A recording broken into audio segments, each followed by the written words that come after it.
بسم اللہ الرحمن الرحیم۔ السلام علیکم ناظرین، آپ کو تازہ ترین خبر سے آگاہ کریں۔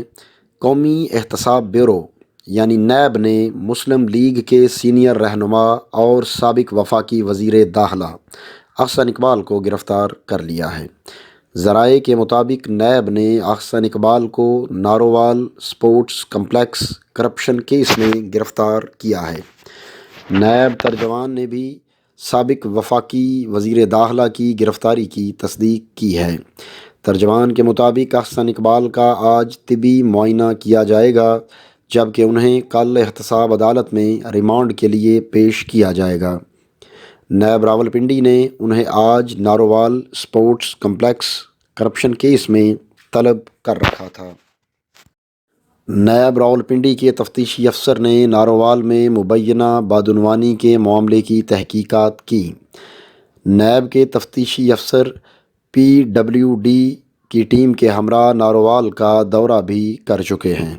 مسلم لیگ نون کی ترجمان مریم اورنگزیب نے سابق وفاقی وزیر داخلہ اور مسلم لیگ کے سینئر رہنما احسن اقبال کی گرفتاری کی مذمت کی ہے۔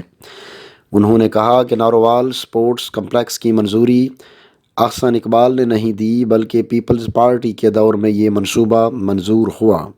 لیگی ترجمان نے مزید کہا کہ نارووال اسپورٹس کمپلیکس کی تحقیقات مکمل ہو چکی ہیں۔ اس مرے ہوئے منصوبے کو احسن اقبال نے زندہ کر دیا۔ چیئرمین نیب کو پشاور میٹرو نظر نہیں آئی۔ عمران خان فارن فنڈنگ اور منی لانڈرنگ میں ملوث ہیں۔ موجودہ وزیر اعظم پر بھی آرٹیکل 6 لگنا چاہیے۔ ان کا کہنا تھا کہ نون لیگ کو احسن اقبال کی گرفتاری سے کوئی فرق نہیں پڑے گا۔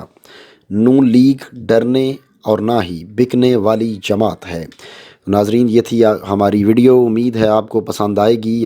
ویڈیو کے آخر میں آپ سے درخواست ہے کہ ہمارے چینل کو سبسکرائب کریں اور ساتھ لگے بیل آئیکن کو پریس کریں۔ پلیز اس ویڈیو کو لائک، شیئر اور اس پہ کمنٹس ضرور کریں۔ اگلی ویڈیو آنے تک کے لیے ہمیں اجازت دیجیے۔ اللہ حافظ۔